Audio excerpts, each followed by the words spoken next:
modus pelaku yaitu pelaku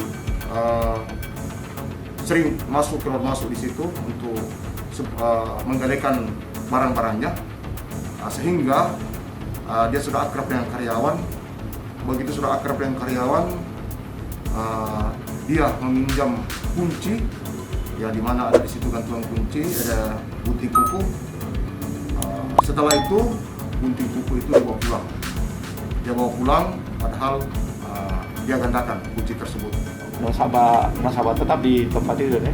Menurut keterangan bahwa dia nasabah tetap, tapi mungkin itu modus sehingga dia bisa leluasa untuk mengetahui apa saja yang ada di dalam gedung Pegadaian itu.